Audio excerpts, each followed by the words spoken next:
Hello everyone, welcome to tutorial number 1, Remake. This is what my first tutorial should have been. Um, if you look at the first one that I posted on this YouTube channel, the cropping is bad for the first two parts, and then the end result is not something I'm very happy with.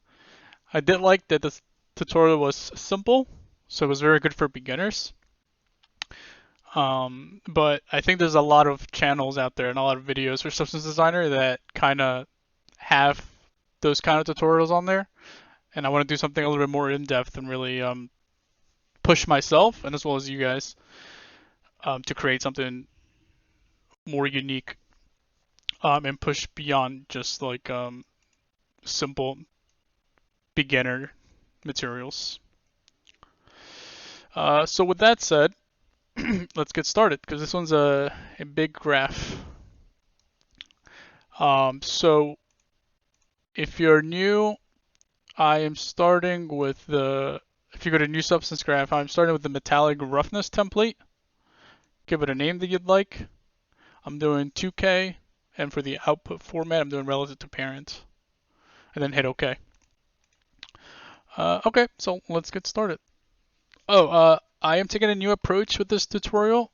I hope it makes the tutorial flow a little faster with less pauses in between, with like me having to type out the names of nodes and stuff. I have the graph opened on the same computer this time, and I have it pinned off to the side, so I can quickly like copy from the other graph and paste into here.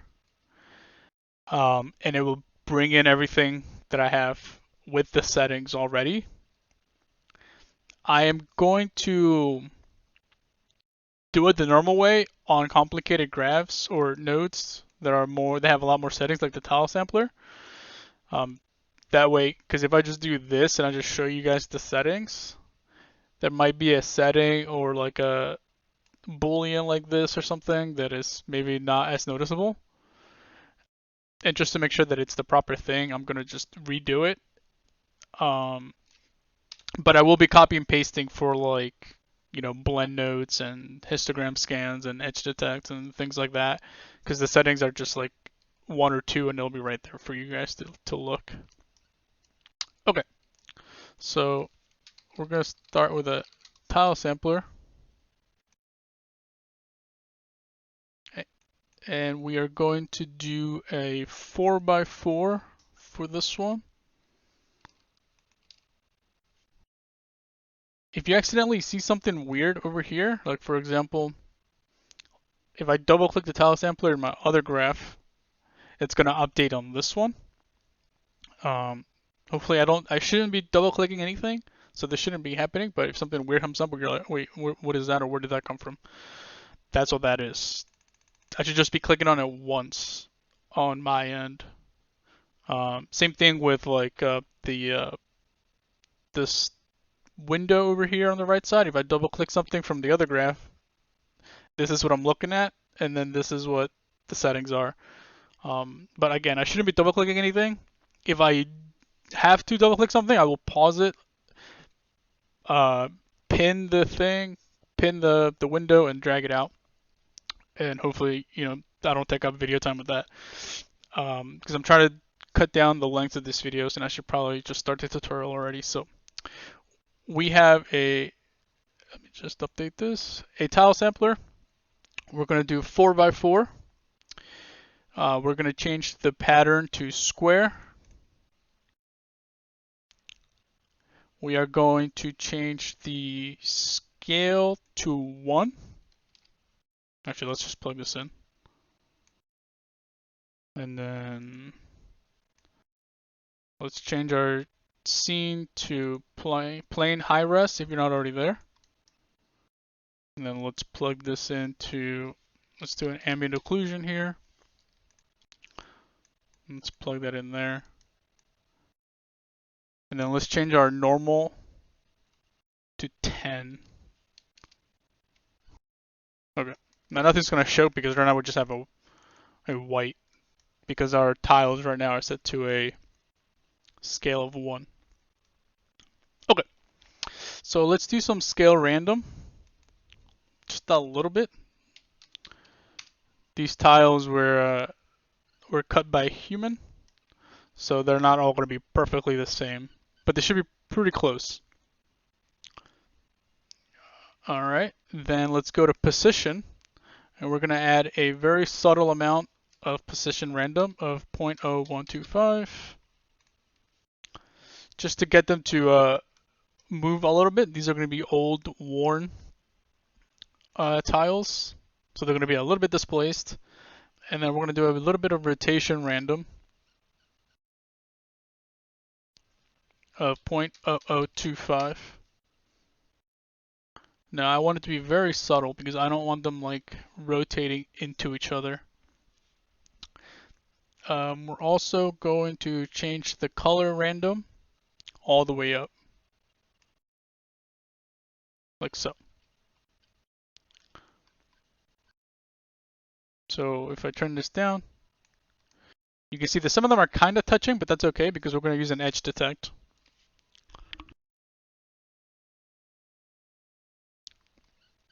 Okay. So then after that, we're going to do an edge detect. So I'm just going to copy paste it from my other graph and just plug it in. If you hold shift and click and drag, you can move the connection.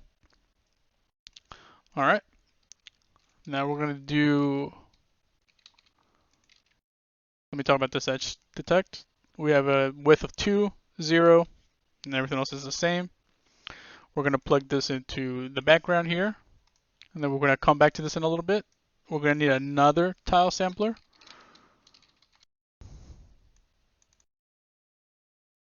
And for this one, we are going to do 4x4.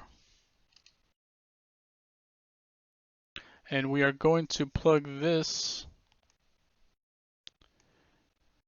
into the foreground of the blend, and then we're going to do well, I copy pasted it, so it's already set to subtract. But yeah, change this to subtract. And let's shift and click, drag over here. And keep yourself organized. I'm doing spaces of 2. Okay. So then this is what it's doing so far, but that's because we're not done with this tile sampler. Now what we're trying to do here is basically, oh well, the upside of this, I can double click this and show you. So this is what it should look like, or what it will look like. We want to create the pattern that we're going to be subtracting using this tile sampler. So let's go back to the bottom tile sampler, and we're going to be doing 4x4, and then, oh, whoops, we need a shape. And for this guy, I'm just going to delete that, copy and paste it. There we go. Okay. And for this guy, we're doing a scale of 0.075, and we're going to plug this into the pattern input number 1 over here. Now let's go back to our tile sampler. Let's go down here. Oh, and make sure that you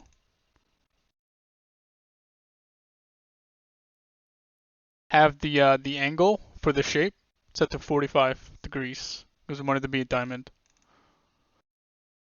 And then go back to the tile sampler and let's change the pattern here to pattern input. Okay. Now, like I said before, what we're trying to do is we need to move these diamonds into the correct place because right now they are here and it looks like this when we want this. So we need to move these diamonds around. So let's go back to our tile sampler. And first let's worry about the size. So let's do a scale of 3.75. Okay, that's much better. Now we need to move them. So because we're moving them, we should go look at the position tab. And we are going to do an offset of 1. Actually, let's leave that at 0 for now. And let's do the position random. Let's do very subtle, 0.0125. So they're going to be a little bit, moving around. And okay. So now the unique thing about this is that we want the hole for these, accents to be every other. So if you look right now, actually, let's move it into place first. So let's go to position, and for example, we can use the global offset to offset the diamonds here.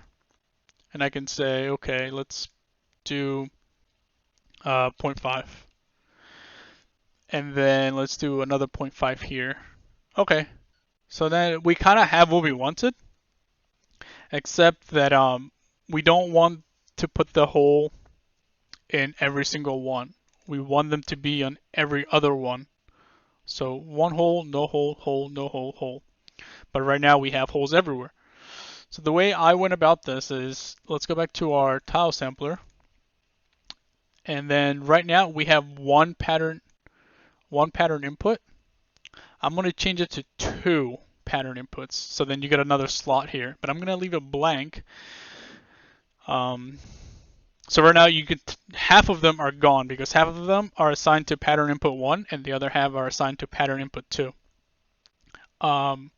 Which is the first step into getting what we want. The next thing we need to do is change the pattern input distribution from random to pattern and number. So this change, originally it's always set to random, so the distribution is random, right? So it's like input 1, input 2, input 1, input 1, input 1, input 1, input 2, 2, 2, 1, 1, 2, 1, 2. We want this distribution to be based on a pattern number. Now it's 1, 2, 1, 2, 1, 2, 1, 2. And if you were to add another input, then it'd be 1, 2, 3, 1, 2, 3, 1, 2, 3. So in order to get what we want to do every other, I am giving it another input amount, but I am not plugging anything into it to kind of get rid of anything from being in that second spot. Okay, so now that we have that, we're getting closer to what we need. Next thing I want to do is change the offset to 1. And offsets the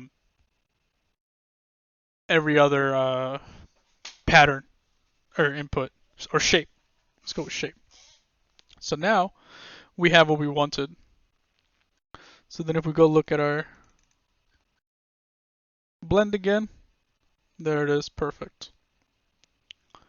So after this, the next problem we have is we want to get rid of these little in-betweens that are being caught by the edge detect. Because that stuff is not there, but edge detect, as you guys know by now, if you've seen my other videos, what it does is it takes different shades of grayscale and gives it a shape. It detects the edges and gives it like an island. So because there's a gap here that is within the threshold of my edge width here, it gives me like an island. If my edge width is set to like really high, then it doesn't pick it up. But because my edge width is very low, it thinks of everything that's black as one shape because it's one shade of grayscale. So that's okay. We can go back to what it should be, which is 2. It is 2, right? Let me just copy paste and double check. Yeah, okay.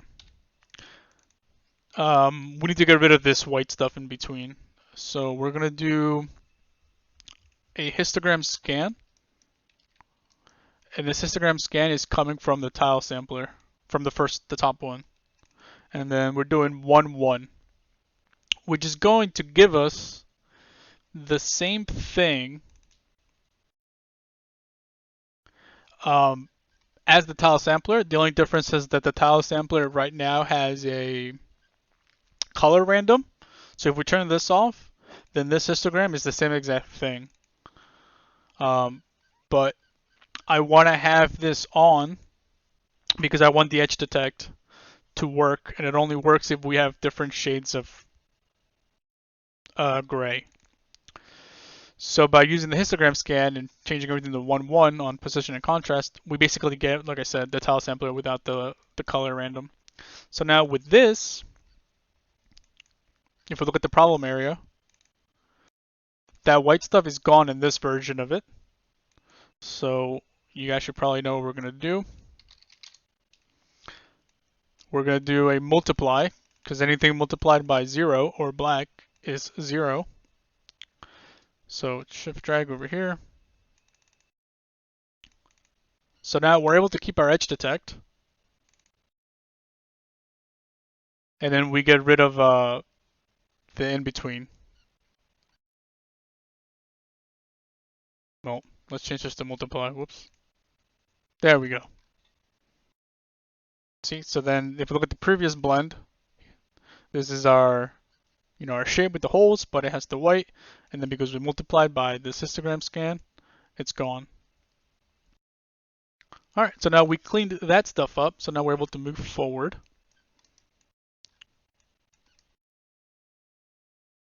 Let's give ourselves more room.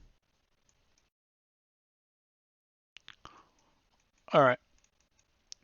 Next here, we're going to do a bevel. Oops, I pasted it on the wrong side. Let's plug this in. And basically what we're doing right here, we're setting a distance of negative 0.025. Like I've shown you guys before, if we do positive, then we create a bevel. The bevel starts here and it pushes out. But if we do negative, then the bevel pushes inward. Smoothing 0, everything else should be the same. Because I want to give our tiles a little bit of a bevel shape.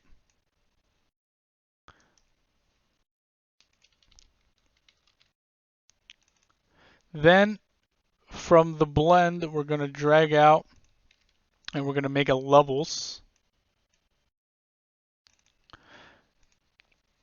And for this level, we're just changing out the level out high to 0.75 because what we're planning on doing is adding the bevel and the levels together.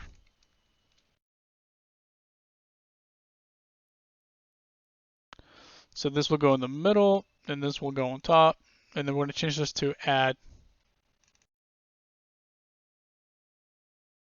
Okay, I just realized something. The pattern we want, or the original pattern I did, is this, where it's, it's every other, but it's not. There's not one in the middle, and the one that we have does have it in the middle. I didn't realize this while I paused. So if we go to tile sampler here, let's scroll down, and then change your global offset to just because the slider stops at a certain point doesn't mean you can't go past it. So let's do 1.5, and then there we go. This is what we want. We just moved the holes to the other spot. And then this blend should actually be screen, and I'll show you what it's doing. If we get really close, this is what our tiles look like with the blend, or not the blend, sorry, the bevel. And then we create a levels version from the blend before the bevel, so before we do the beveling, and then we lower the level out high so that we can add to it again and do, let me turn to my tessellation factor up to 6 here, and actually let's change the height scale to 5. That's what I've been working with. Okay, so if we hide this blend, this is what we have. This is with the bevel on. And that's because the bevel starts at the very bottom, which is black. So it starts at 0 and it goes all the way up to 1. So we get this. But by screening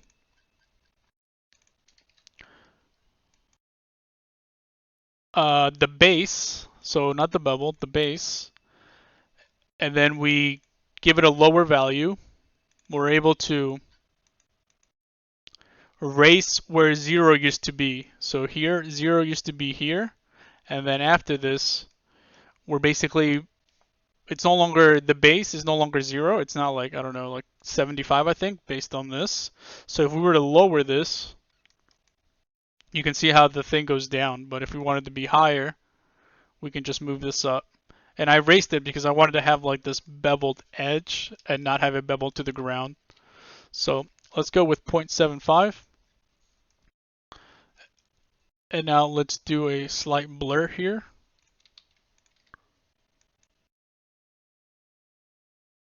Of 0.3. And make sure your quality is always set to 1. This is binary, so it's 0 or 1. Make sure it's always 1 when you're using a blur high quality grayscale. Okay, now next thing we want to do is chip away at some of our corners here. So to be able to do that, we need a flood fill. So we're going to pull from this blend here, because this is our tiles before the beveling and stuff. So this is just the pure mask. So we're going to pull from this guy, and we're going to do flood fill. Let's move him down here. And then from this flood fill, we're going to drag out really far, and then drag while holding Alt, and then click, and you will make a connector. So from here, we're going to drag out from the orange road here, and we're going to type in flood fill to gradient.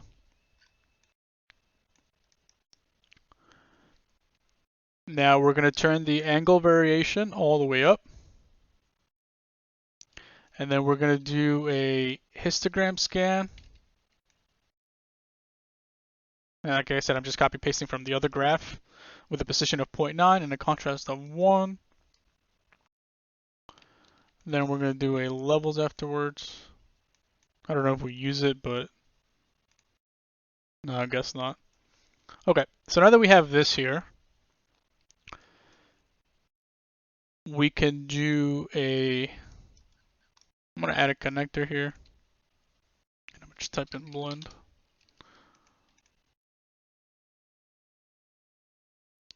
We're going to plug this into the top, keep our main height in the background, and then we're going to do min darken for this one.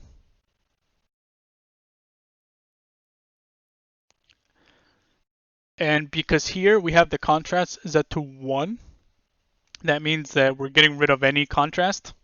So there's not going to be any grayscales here. It's just going to be white and black. So if we change our position, here, let me bring the contrast down. So this is the gradient before. And then because we're putting it through a scan and we're changing the position here, we're able to cut out where the gradient stops. Or not cut out, but like reduce. So once I know I want to reduce up to 0.9, up to here, you might want this slope, but right now I just want to do like piece of the tiles have been chipped. So I'm going to change the contrast all the way up so that it's a solid drop off. So if I go to camera and I go to top, I can look at it from the top down, and then I can see right here how it's a clean cut down, which is what I want. Okay. We're going to call this one 01 chipped corners. Now to go a little bit faster, when I copy paste something in, I'm not going to read out the values unless it's like something specific, but I'm just going to like show you the numerical values, and hopefully you guys can pause or just be able to see that. Okay, so after that, we're going to basically repeat this step a few times. So let's grab this guy, copy paste them. Actually, let's grab these 3, copy paste. Let's update our road here. And that's to make sure that we're not working with like the same thing as before, because we copy pasted. Let's make sure we change the random seed to 1 above. So this one is using seed 0, and then this one's using seed 1. Now let's add a blend here. Plug it into the top. And same thing with this one, we're just going to use min darken. But this time I do want slopes. So actually I'm just going to copy paste this guy. And it's using 0.9 with a contrast of 0. So let's just go back to this guy and go down to 0. So now if we hide and unhide by holding Shift D, hold Shift and press D, you're able to hide and unhide. So this is the new stuff that we're doing. So by leaving some of the gradient in, we're giving these tiles a bit of a slope. Okay, I'm gonna start picking up the pace here because it's just a little bit of rinse and repeat here. So I'm gonna grab these guys, copy and paste them. Let's keep this road going. So for this one, I'm using a seed of 3.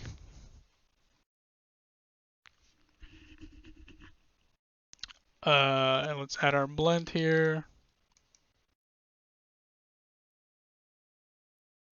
I'll go over the settings in a little bit. Let's do min darken. So for this one, I actually have a rotation, a degree change of 25. 0.9 and 0, same as before. Our levels are just here for aesthetic reasons. I think I used them before, but then ended up not using them. All right, so then we introduced another round of slopes. We're going to call this one, oops, not the navigation pen, this thing. I'm going to call this one O2 slanted chipping. Just going to copy that.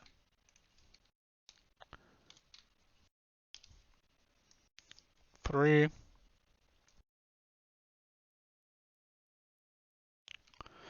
I'm just going to grab this, copy, paste.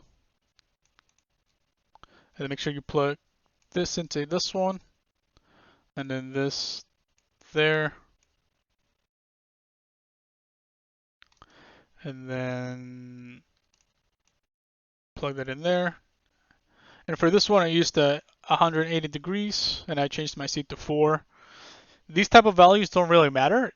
If anything, I say change them. That way yours looks different than mine. But what's important is keeping the blend the same modes, and making sure you're connecting things to the right place. Because this is all procedural, then any seed, any random rotation, stuff like that should be fine. The only way it wouldn't be fine is if you change like rotation over here, because these are more important and they might mess up the overall, shape and stuff. But feel free to experiment. Okay, so then we just introduced another round of sloping. And then we're going to do one more. So I'm just going to copy, paste. Same thing. Min darken for all these guys. Now for this guy, I think I did use some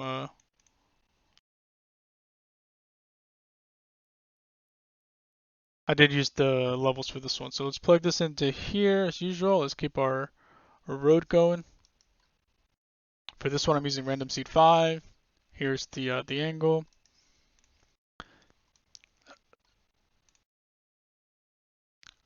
My position on these histograms have been a little bit different. So if you look at 2, it's been 0.9. This one has been 0.9. This one has been 0.915. And this one has been 9.1. Again, that's just determining how slopey you want your cuts to be. So that can vary. After this, I'm doing a blur of 0.5 because I want to get rid of some of the harsh points or the harsh edges. So if I unhide it, you can see how harsh that is. And then if I bring it back, it's a little bit more smooth. So you can play around with that to your liking. Make sure your quality is set to 1. Now let's move this down a little bit. Now here, we're going to pull out here. And then from here, we're going to do a scan. You can see the values there on the right, 1, 1. And then we're going to drive this through a levels. We're doing 0.4. Then we're going to do, gotta get used to doing it this way. We're going to do a tile base addition. And by that I mean we're going to do what we did with the bevel here, where we wanted to raise the bevel so it doesn't go all the way to the ground. We're doing a similar thing over here.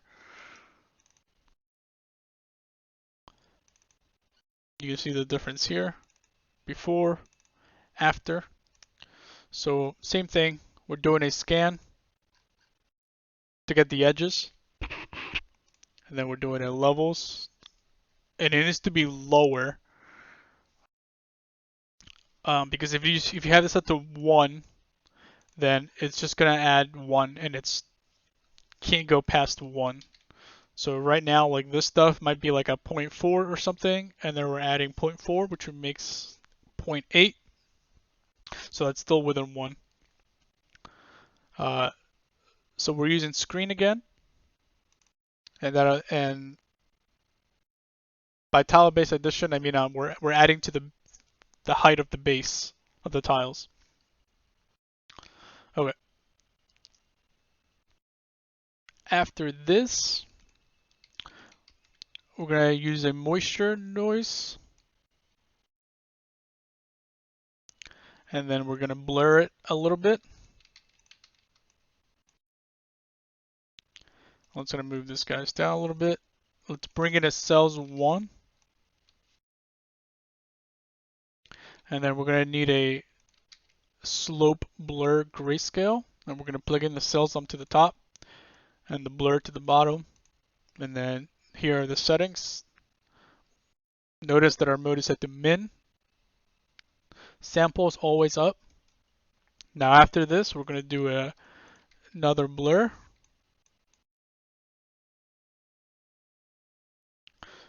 So I wanted to blur this just a little bit.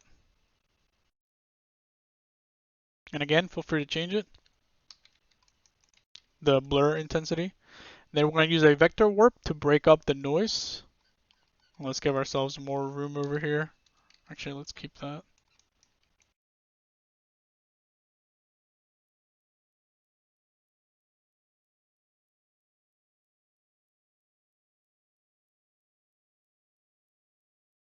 I should probably pause while I move stuff. Okay. Now we're going to plug this in a second, but for now let's just leave it. And then after that, we're going to do a levels here. I will give you guys the value for that in a second. Plug this guy into the top. And then this guy is going to go on the middle as usual.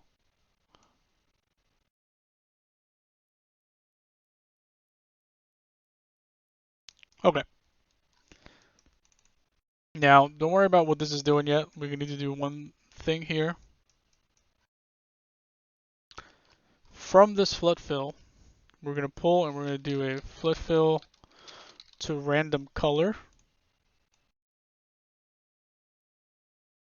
Then we're going to use a distance node. And as you guys know, what distance does is pushes the pixels out. So right now the pixels end here, and we're going to push them out so that they all come out at the same time, at the same rate, and they They will stop once they meet.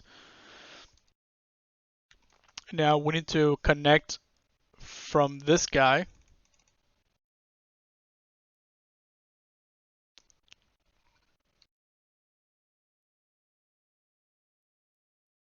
in here, and then change the maximum distance to 5,000 just to make sure that all the pixels are meeting.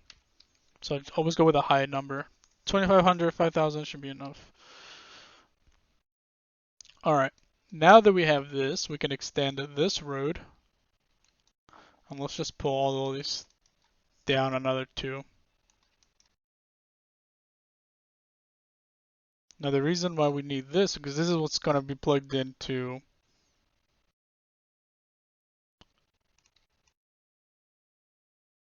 this vector warp. And we're using a vector intensity of 10. Anything above 1 should be enough. So what's happening here is if we were to not have this, so if I shift this vector warp, you can see that this noise would go from one tile to the other. So like for example, if we were to, don't copy this part, just watch. If I move my noise, you can see that it goes from here to here because it's all connected. Well, I gotta get rid of that.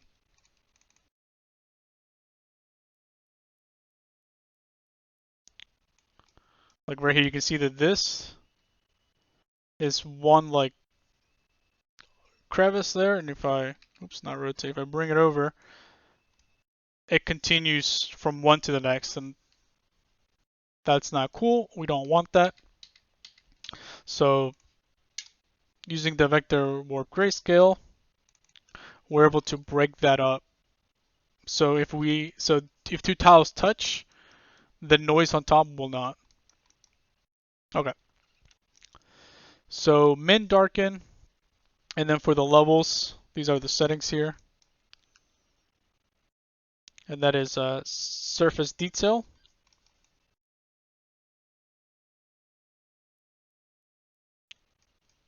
Now we're going to add surface damage. So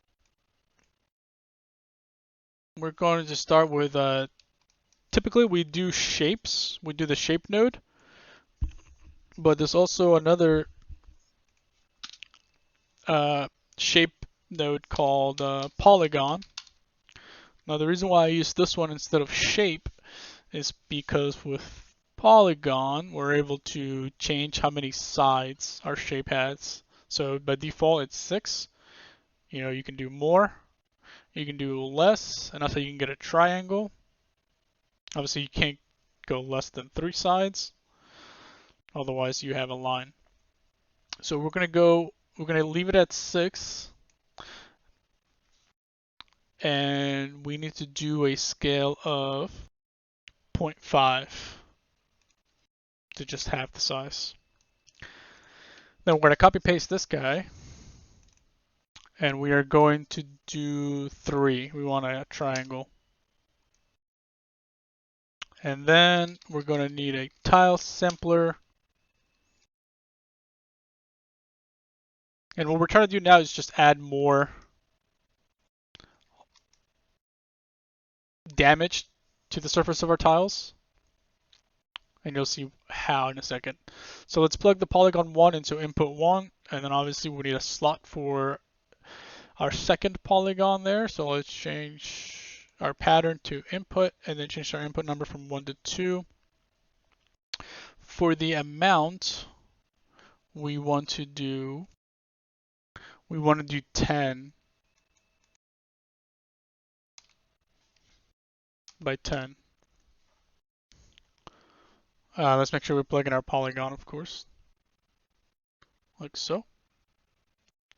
Then we want to change our size random to 0.25, And this is so that some of them are 0.25 different on the X, and some of them are 0.25 different on the Y, or some of them will be different on both, which will just make it smaller. Let's do a scale of 0.75 and a scale random of 0.25.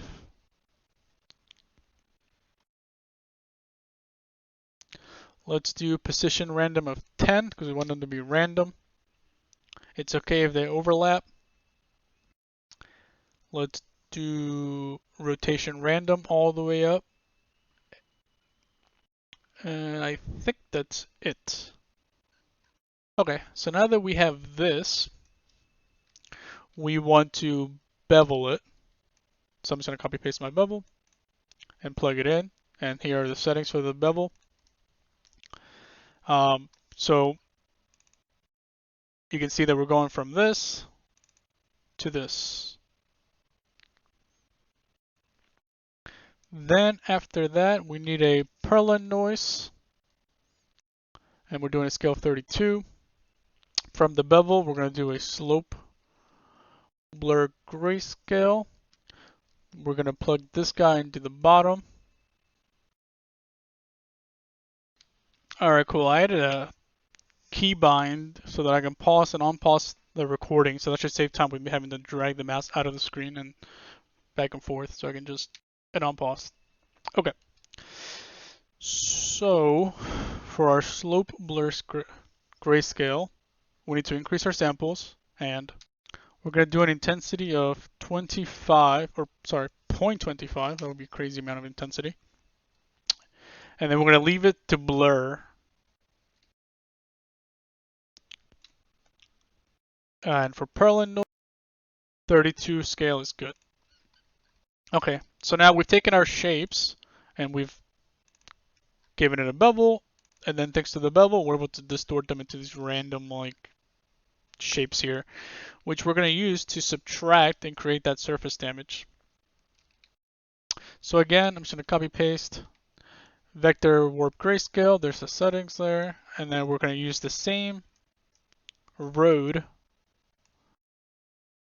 this highway that we have underneath all these houses. Let's keep the road going. Same thing as before. Now we're, breaking up the noise. Now we're going to need a tiles, or sorry, not a tiles, a levels. Oops, I didn't even hit that. I don't know how that got smaller. There's the settings for that. And it needs to go into our min darken here. It's going to go into the top. It's going to go into the middle. And then it's just going to reconnect over there. So now what you're seeing here, if I hide and unhide,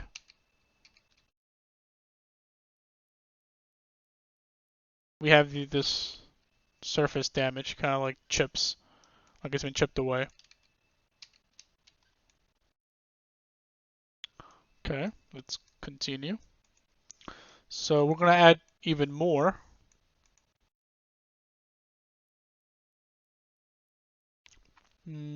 What we're going to do is we're going to drag from before the vector warp grayscale. This is important. It has to be from before. And then we're going to drag into a 2D transform, or transform 2D. And then we're going to copy this guy and paste this guy over here. Connect that. Make a new connector so that our roads don't cross. So now we are going to rotate this transform 2D by 180 degrees. So just right here under angle, just hit that. Because we want it to be, we're using the same noise, but we want it to be different. So by rotating at 180 degrees, no one's going to be able to tell. And then we vector warp grayscale it. And then we do a levels. And then for this level, here are the settings. And then we are going to plug it into this guy, this into the middle, this into the top, and this in there. Now, in order to save on performance because this graph is going to get pretty big. It's going to start to slow down a little bit. You can reduce the resolution of certain things, which I like to do on certain nodes that are kind of simple. So for example, this shape is 2K. It doesn't need to be 2K. So I'm going to go up here and I'm going to lower it from 0 to -1, which makes it a 1K texture. And I'm going to do the same for this polygon. Now that won't really affect everything too much because these are super small anyways. So the resolution from 2K to 1K isn't that noticeable either. And because these shapes are playing a small role, literally and figuratively, then you won't be able to tell that they're lower res. Now you have to be careful when mixing low res textures with high res textures because sometimes, like for example, um, if you blend like a 1K with a 2K in a blend node, like for example, if we do, let's say we do a uniform gray color here and we change it to a grayscale, and then we do a blend, and I'm going to copy paste it over here. But for this top one, I'm going to lower the output to -2, which makes it a 512 by 512. If I plug this into the top, and let's say we want to multiply, the blend mode doesn't really matter. The point is that this is a 512 by 512 texture, and this is a 2K texture. When they're blended together, it makes a 2K texture, but that's because the background is 2K. The background dictates the resolution. So if we were to grab these connectors and then press X to swap them, then like I said, because the background is the dictating size, then it's going to go to 512, which will make everything look a little blurrier. And obviously, the smaller you go, the blurrier it will get. And I'll show you more examples of this later because I actually do this. I'm trying to do this more now so that my graphs don't start to chug as I add more to them. Okay, so we've seen these settings here, and for this we're doing a min darken with a opacity of 1. Opacity of 1 will, a lot of cases, always be 1. I usually use my levels node to mess with the opacity by lowering the bottom right or the bottom left slider. And that's why sometimes I'll make a levels that doesn't have any changes because I ended up not using it, but first I have it. Okay. All right. We're coming up on almost an hour, 48 minutes, and I don't feel like we've covered enough. So I'm gonna pick up the pace here.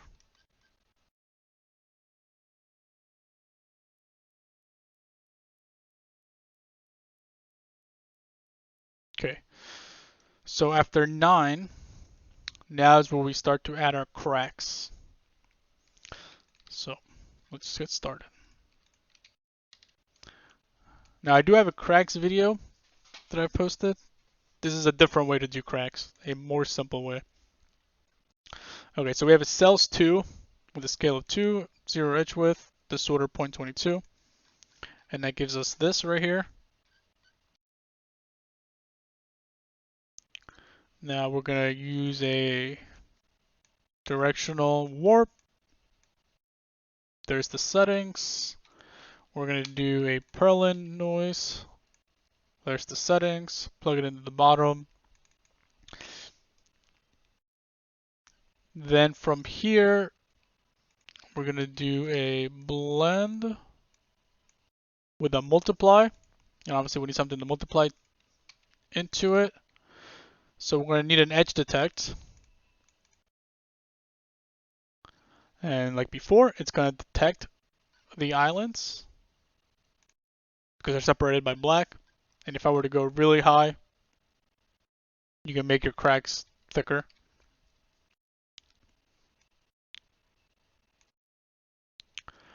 We are giving it a bit of a edge around this because we do want our cracks to not have such a harsh turn, but not too much so that it looks funky. And then we're going to multiply this by that, this by that, and we're going to get this.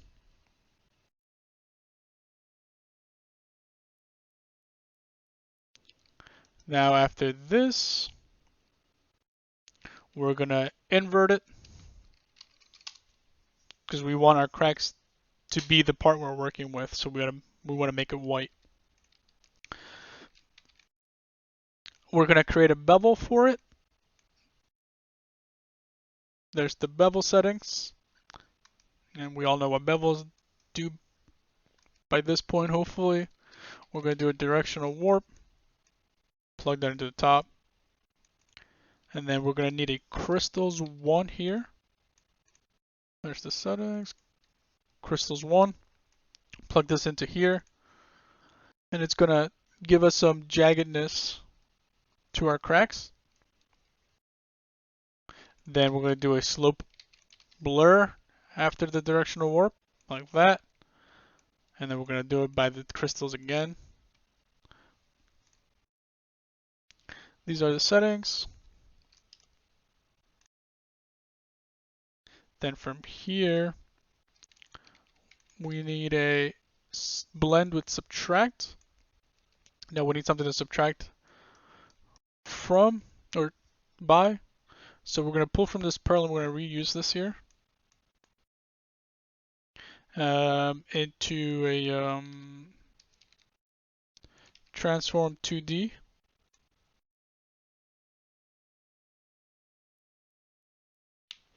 And what I did here, it looks like, is I doubled the size. You could create a new perlet and just scale to 16 or whatever. But in order to save on performance, I don't want to have a lot of purlins all over the place. So I'm just going to double it here. And you can see the settings by using the, so yeah, so you can see I doubled it, so it's 2 by 2. You can see the settings here for the offset. The offset doesn't really matter. The offset could be whatever you want. But if you want to be identical, there it is.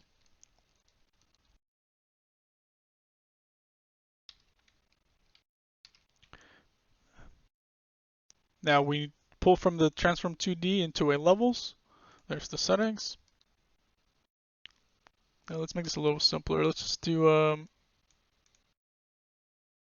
okay. If you see my levels have like these funky values where they're super like, exact, that means that I probably just hit auto levels. So like for example, let's do a fresh one here. And then I hit boom. I hit this. Let me undo that and then go here and then hit it. Those numbers should match. And if you ever see that I have like this white or the bottom right indicator set to like almost perfectly above this line, that probably means it does auto levels. So yeah, so don't worry about like being exact, just hit auto levels. Now if it varies, it's probably because you used a different seed, which is not a big deal. Okay. Just make sure that your level out high, it's 625. If you see a number like this, that's probably because I inputted it myself manually. Okay. And then we're going to put this on top. Now what we're doing here is we are using these white values and we're subtracting the cracks from it. Because if we don't do this, then our cracks are all going to be at the same elevation. And I want some of my cracks to like weave up and down a little bit. So then we get this. Also, it thins some of them out, while some of them are thick still, which creates more variation, more diversity in the trail of the cracks. So after this blend, we're going to blur it a little bit, and then we're going to need a vector warp grayscale, and then we have this road here.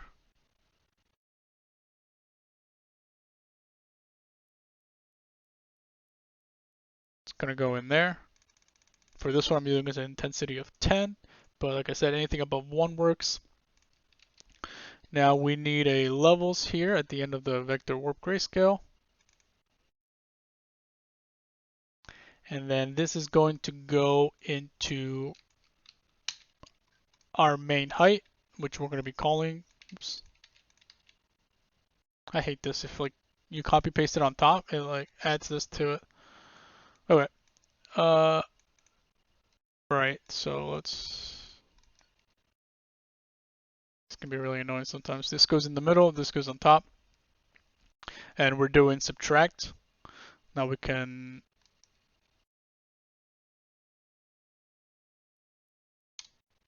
backspace to delete to dissolve the connector or nodes without breaking. Because if you hit delete, it'll disconnect it. But if you hit backspace, it'll dissolve it. Okay. So this is where we subtract the cracks from our main tiles. So you can see our cracks there. Problem is that right now we're subtracting from all of them. So if we were to, don't do this part, but if we were to increase the scale, well, it was way too much. Let's say 12. Then they would all have cracks on them. We're going to create a mask so that it's some of them, not all of them. So let us go back to our flood fill here. And we are going to do a flood fill to random. I don't know why I copied that one. That was like a really easy one. Do a flood fill to grayscale. Sorry, I'm bad. Random. Flood fill to random grayscale. You want it to be random. And obviously that'll generate a random grayscale. I used a random seed of 2. You can use whatever. And then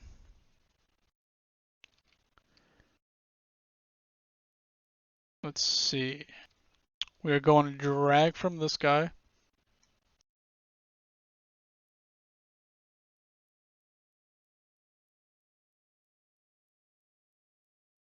Like so.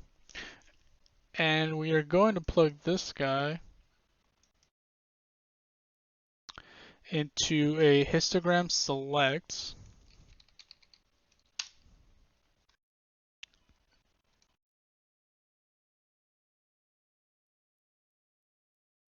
And then this is going to go into the opacity. So because we have grayscale values, it's giving us some, or it's lowering the intensity. We want this mask to either be black or white, so it's either going to do it on this tile or it's not. So to do that, we're going to change some of these settings in our histogram select to 0.78 for position, range 21 and 1. So 0.78, 1, and 0.21. So now that it's black and white, then it's either going to have cracks or it's not. So you can see here that we have 1 and 2. Okay.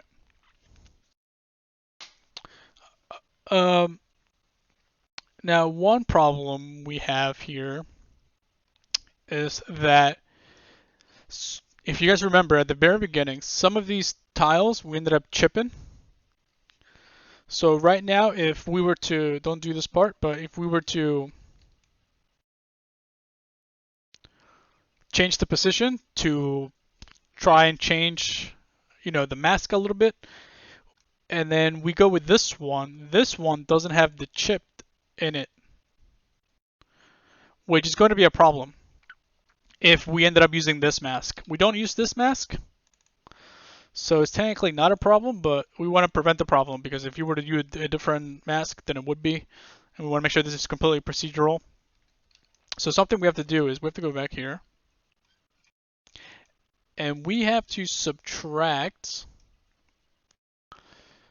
a couple things here. So right here, we're just going to grab here, I'm going to do a blend.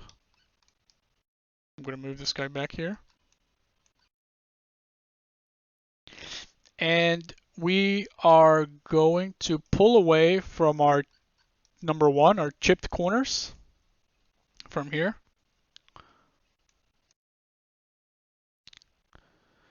Into a scan, histogram scan, and we're going to make this 1, 1. That way we get a binary mask with the chipped detail. And then we're going to drive this into this guy, because this guy doesn't have what we need. So we're going to multiply. And because anything times 0 equals 0, now that's gone. Now that will obviously take effect into our cracks mask. So if we were to change this, now it is there. Okay, very nice. So now we're going to call this guy, because now this is going to be our new mask for either tile or not. And we're going to call this tile, oops, mask final. I'm just going to move it down 1 so that we can see the name.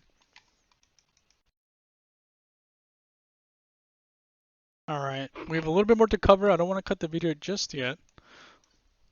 I found a good stopping point, so let's get to it. I'm going to shut up. Shut up, Snow. And let's just chug along. Okay, so we have our shallow cracks. Boom. Next, we're going to do our sloping. So that's going to be it for like a, I guess not completely it, but some, shut up, Snow, shut up. Okay. Tile sloping. So we're going to go back and continue this road. This is the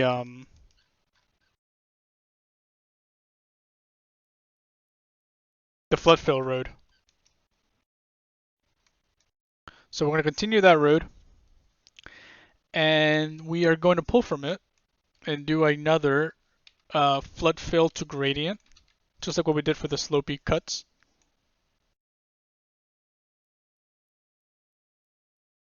And for this one, I'm doing a seed of 6, angle variation all the way up.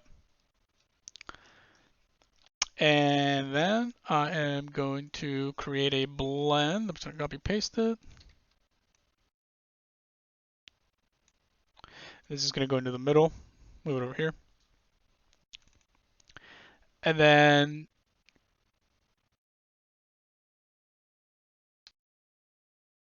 okay, I got a little confused, but I think we're good. Okay, so from this road here, from where this select came from, we're going to continue to pull. And then from here, we're going to do another histogram select. You can see the settings there. And then this guy is going to plug into the top of this guy. And this is set to add linear dodge. Then after this, we're going to do a levels. Oops, forgot to copy paste.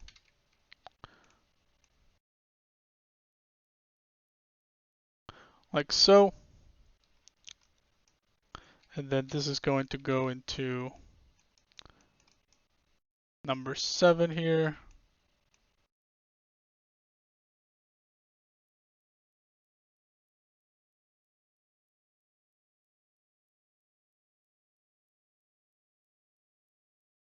And this is going to be a multiply. So what's happening here is we're adding our slopes, our slopey tiles. So let me hide it. Before, they're all perfectly flat. Now they're sloping a little bit. Now the reason for this is because I wanted to exclude one of them because we're going to do something special with this one. So this one's staying completely flat. The rest of them are all sloping.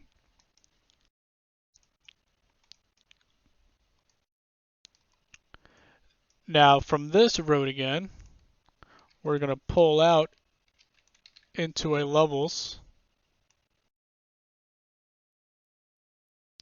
There's the settings. And then this is going to go into our, not that. This is our height variation.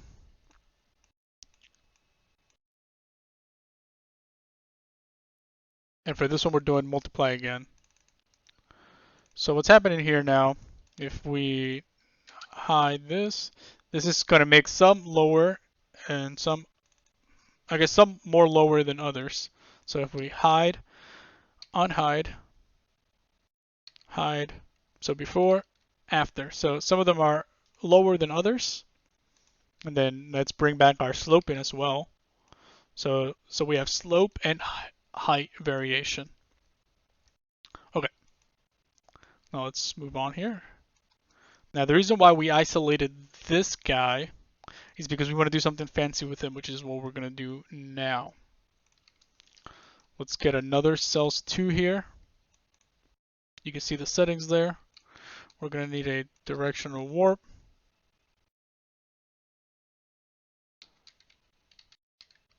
Going to need another Perlin noise. We can change the seed on this one to like 1. So it's different than this Perlin noise over here.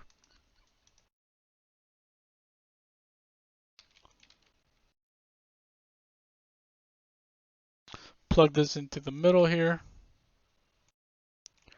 Now we need an edge detect because we're following the same steps that we did similarly to the last cracks.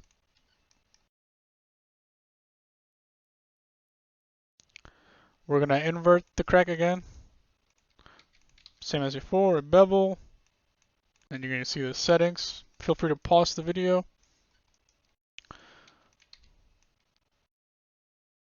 Into a directional warp. Into a crystal. Let's change the seed on this guy to 1. There's the directional warp settings. Then we need a vector warp grayscale. And for this guy, we are going to redirect from this flood fill, which is this guy. So let's pull our road out.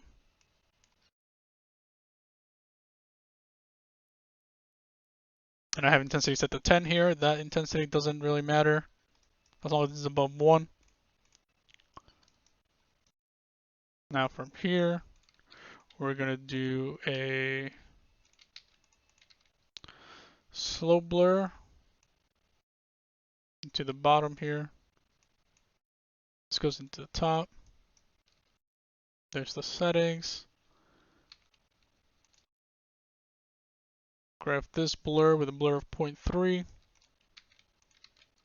into this levels here.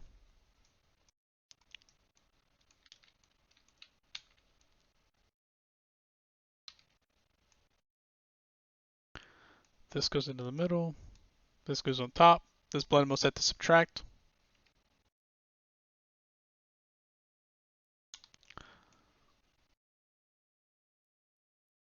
Okay. So again, we created another set of cracks, except this crack. That is unfortunate. Sometimes you get unlucky. See, that just happened to be unlucky because even with this, these 2 cracks happen to line up. That's like kind of rare. So I'm just going to do 11. And that's because the scale is set relatively low. So the chances of them matching up is going to be higher. But anyways. Okay. So then we want to, this crack is specifically designed for that guy we isolated, but right now it's being applied to all of them. So you guys have guessed it. We need a mask. So we're going to grab this select, which was our mask for the shallow cracks. We're going to pull from it into a blend. And then we also need this guy here. I'm just going to move him down. And then this guy is going to plug in, invert that so that the lonely guy's at the middle and then the other guy's on top. And then for this, we're going to do subtract.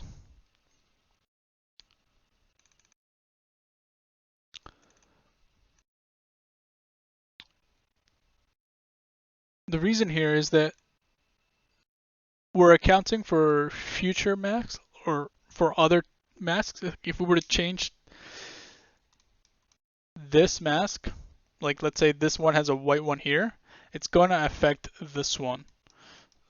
So by subtracting, we're making sure that we never get this tile like messed up.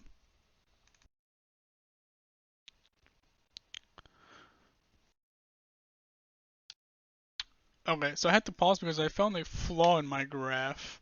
So delete that guy. And what we need to do is, let's move this guy up. Let's move this guy over here. Delete that connector. They're going to come from the same thing. They're coming from here. Now, what I was explaining, while I was explaining, I was realizing, wait a second, it's not doing what I'm saying it's supposed to do. So, what we need to do is, we need to actually change this guy to subtract, and then this guy needs to go on top, so that our isolated tile always gets subtracted from this first mask. Because for example, if for this mask we had one there, then we'd have a white tile here and here, and that would cause us problems later. So to make sure that whatever our special tile is, it's always subtracted from this so that it's never conflicting. So let's move this back a little bit. And then that'll feed into here. And then, oops, we're going to create this road over here. It's going to go all the way over here. And then this is going to go in here instead, just to make it a little cleaner. You can see right there. And then following this down. This is what's going to feed into our opacity.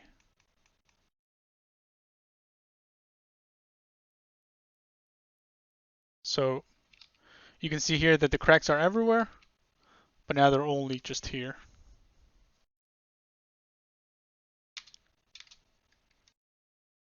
And actually, let's go back. This is our second set of cracks. Let's change our crystal seed back to 0. Because I want to, there's a specific reason why this has to be exact.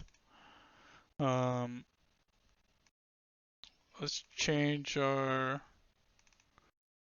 that is that. Yep, that's good. So yeah, let's change this back to 10. This should be fine now. Actually, oh no, I have this on the original, but that's okay because we're only going to be looking at this guy, and where this happens is between these two tiles. But I guess you guys can have it different if you guys like. But I wanted to show you something because we're going to do something really cool with this, and I need these cracks to be the way they are. Otherwise, what I want to show you will still work, but it won't be as evident. And you'll see in a second. Okay, so let's move on quickly. So from this guy, we're going to do a scan. You can see the settings there. We're going to need a blend after this guy. And this guy's actually going to go on top. And what's going to go in the middle is actually our new mask. Where are you at? This guy.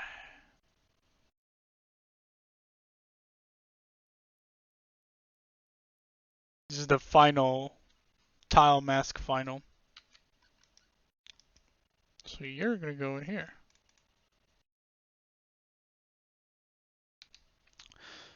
So what that did is this is our cracks.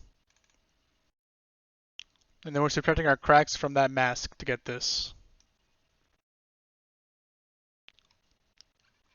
Now from here, we're going to do a flood fill.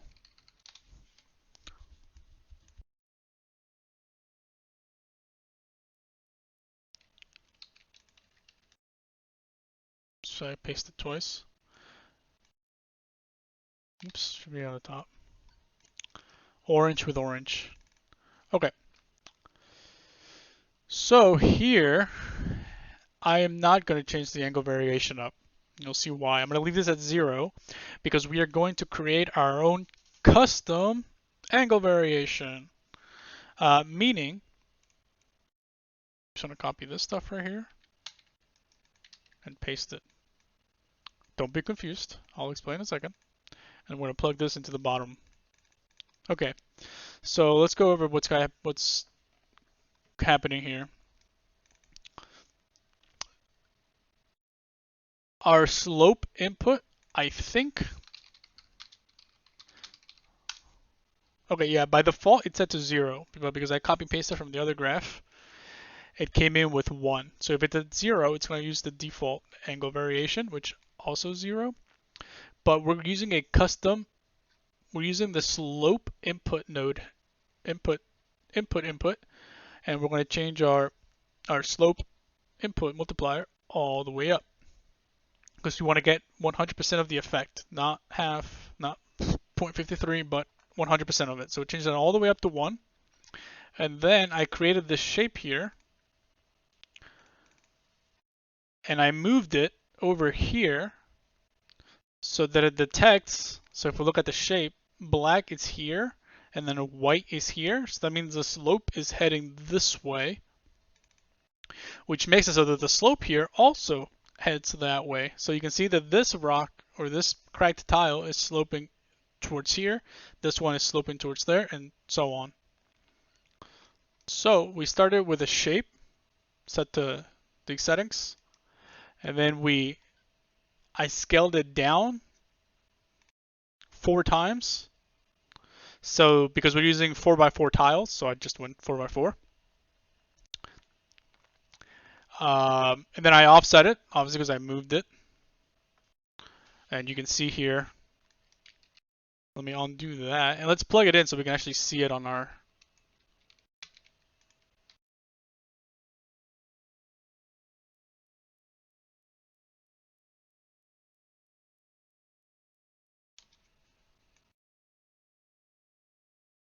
like that. So the problem right now is that it's doing all of this to all of them. And of course, we only needed to do it to that special one. So you guys can probably guess what's going to happen next. But you can see here that it's sloping all of these 4 cracks. So it's like something fell on top of this and everything broke and it, you know, rotated towards the heavy object. So let's fix the opacity here before we go back to that. And we're going to pull from this guy, obviously. Who else? Now it's saying only whatever is happening in this blend, only do it to this tile. So now you can see that all the other ones are back to normal, and then here we have our broken in towards the center with everything sloping inward. So that's pretty cool. And if we go back over here to our transform 2D, double click the flat fill, but click the transform once, and you're able to do stuff in here without altering the view. So now we can move this, and you can see how it's following.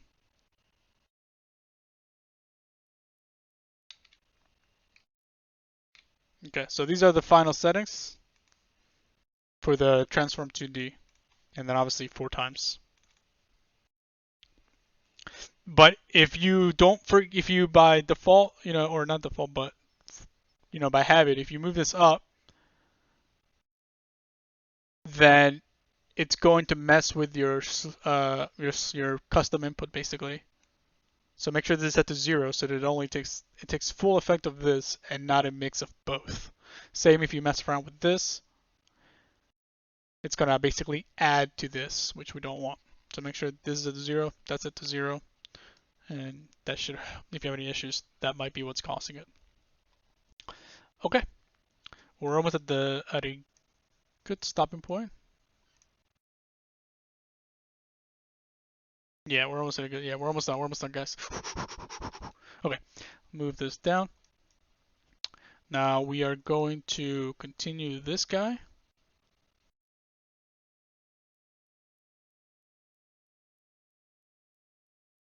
Oh wait.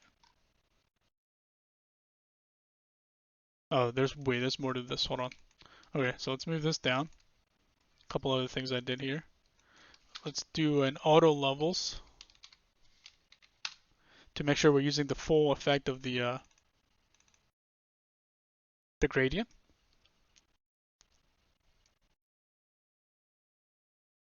Now here we're going to do a distance.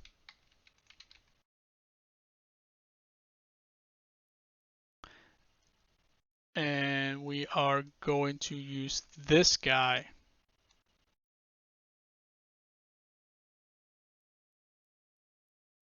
Oh, my music stopped. Hold on. Okay. Where was I? Right, the distance. Value of 5,000.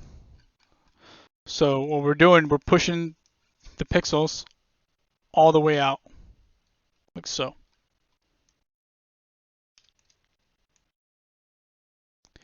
Then here, we're going to do a levels. These are the settings. And the reason is because I didn't want these to be sloping that far down. And actually, I think I'm seeing a new problem. You can see here that this part here is flat. So it seems like the slope effect is stopping here, I think. Maybe it's not. Oh, actually, no, I don't think it is. I think it's because similar to like these cuts, I think that's just a cut. So let's test it. What happens if I hide this? Hide this. Yeah, okay. But if you want to be safe, I guess what we could do is make this bigger. Yeah, see, it's not changing anything because it's doing what it should be doing. At least I think. Yeah, okay, no, yeah, that slope seems like it's sloping the other way, but that's because of the cut from earlier, or the slopey cuts. Okay. Now, let's move this down. Try and keep our line straight. We're gonna pull from this guy, which is the mask. Oh, actually, sorry, no, that's not what we want. We want to pull from this guy. Yeah, our mask. We're gonna pull from this guy, and we're gonna do not a directional.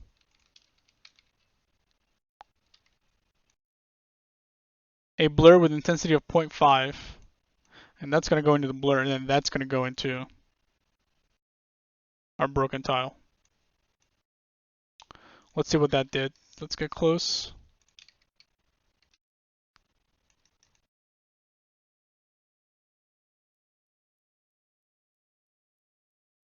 I don't think we need this actually. Let's get rid of that. Okay, so let's continue. So from here, we're actually going to pull out. Let's get the road going here. We're going to pull out into a blend.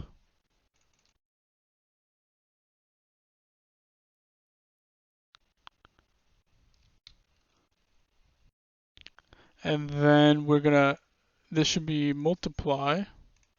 And we need to multiply by this guy, our cracked mask.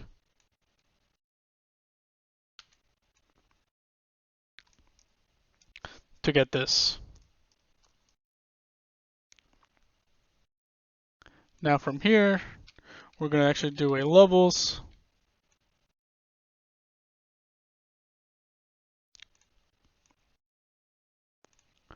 These are the settings.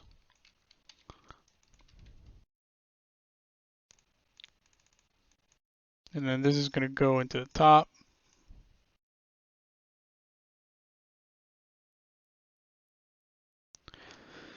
And what's happening here is later down the line, we're going to add a layer of dirt or ground, sand, whatever, that's going to go in between the tiles. That's why right now the gaps is really deep because we're going to add a layer of dirt. And this tile, because it's sinking, it's going to get covered a little bit. And I didn't want it to be completely covered. I wanted to show the slope. So I am adding to the not broken pieces so that it comes off the ground a little bit. And there's the settings. All right, we're almost there, guys. All right. Hopefully that wasn't too loud. Okay. So now we're gonna add the diamond boys, the in-betweeners. Let's get a shape. We're almost there. And there are the settings for the shape. Now for this guy, we need a tile sampler. I'm gonna do this one manually, not a time sampler. That. All right, I dragged it out. Let's plug this into pattern input 1. Let's change our amount, obviously, to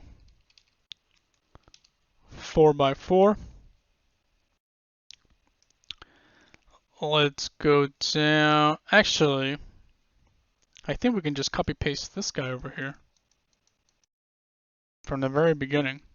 Except we'll have to change his size, because that size was made to make the holes, and then this is going to be made to fill it. So that'll give us like all these like offsets and global offsets and bing bong stuff. All right, now let's just plug it in real quick just so we can visualize it.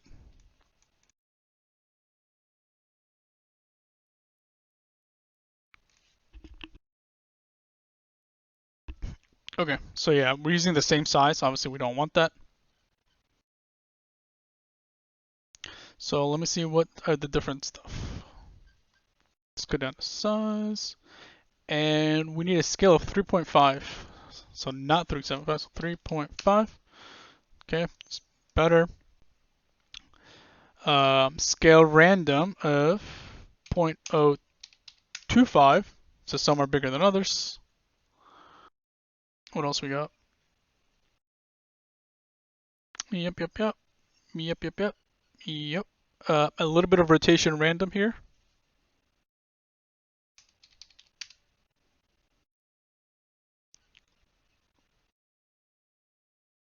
And I think that's it.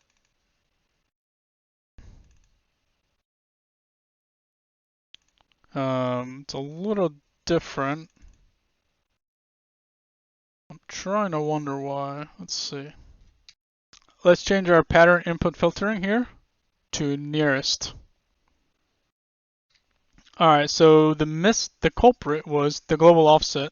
In the original, I did 0.5 and 1.5, but let's do 1.5, then 0.5. It's the same thing, but I'm just trying to match it perfectly so that they look identical. So then this is ours, and then this one is mine. So I'm double clicking so they're identical.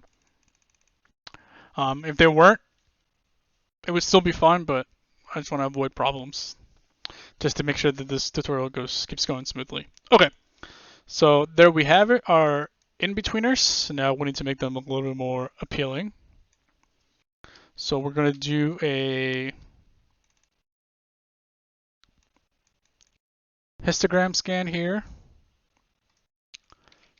followed by a bevel, and there's the settings, followed by a blur,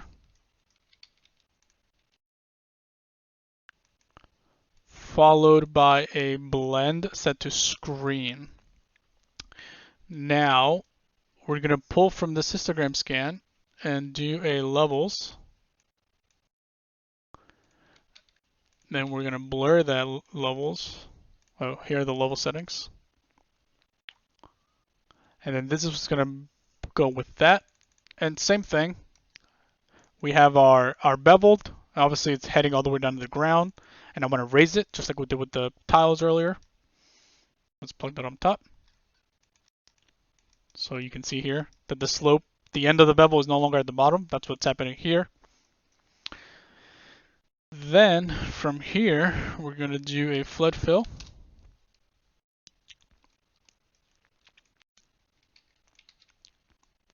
Then I'm going to do a flood fill to gradient. Change the angle variation all the way up. Random seed 2. And then I'm going to do another flood filly, except this one is going to be to random grayscale. No settings for that one. And then I'm going to do another one, which is going to be, but this is for way later, for maybe like the 5th video, but we'll just have it ready. Flood fill to random color. Boom. Okay. Now we really only need to worry about this one right here. So let's pull out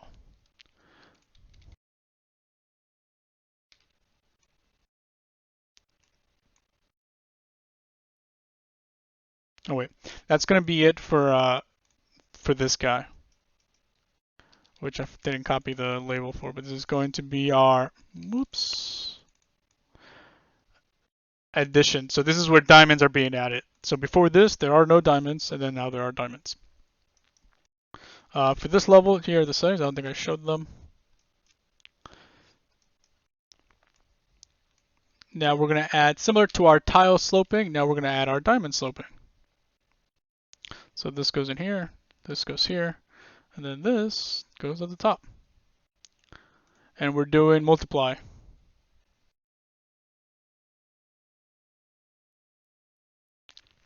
Now, it's multiplying even our normal tiles.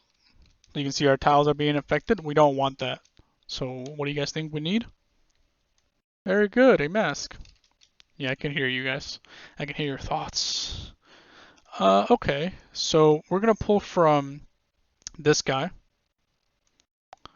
And the reason we're pulling from this guy is because he's given us an exact binary mask, which this guy's actually also doing. So we technically don't need this guy, but we'll leave him there. We like him. He's just a he's a safety net, I guess, because our contrast with this guy's had to all the way down to 1. Okay.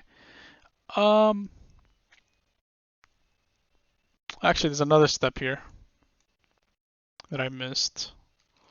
Sorry, people. We need a blend here set to multiply, and we're gonna multiply by that guy from earlier. And what he's doing, because right now our slope goes all the way down to the ground, and we're using this guy to say, no way, you're not going past this point, past this white. So that's why it cuts it. It cuts it there. Okay. Now we're done with the diamonds addition. Our diamond sloping needs a mask, because like I said, right now it's happening everywhere. So we're going to pull this guy and plug him in there. Because we only want this sloping to take effect on these guys, on the in-betweeners. So now the other tiles aren't being affected. So right now I'm going to unplug the opacity. They are being affected. Now they're not being affected. Okay. And one more thing, and that's it for this. Jeez, we're up to an hour and a half. You guys better watch this whole thing. Well, I guess if you're hearing me say this, you probably have already. Don't stop now. Okay. Now, I just realized I misspelled this. Diamonds. Diamonds. Plug this into here. And then what we need is we're going to pull from this guy now, because this guy has our height variation, right? Some are darker than others. So we're going to pull. Plug it into a levels. And then this level is going to go on top. And then, of course, we need our mask again, which is this guy. Because, again, we only want it to affect the in-betweeners. And the level settings for this guy, for the diamond height, is this. And now we have height variation on the in-betweeners, or the diamonds. All right, I think that's it for this first part. I think this is a good stopping point. In the next height video, we're gonna do the dirt in between, and we're gonna do rocks, and we're gonna do more rocks, and medium rocks, and small rocks, and it's gonna be a lot of fun. There's some really cool stuff in that one too. Let's just set this up for the next video.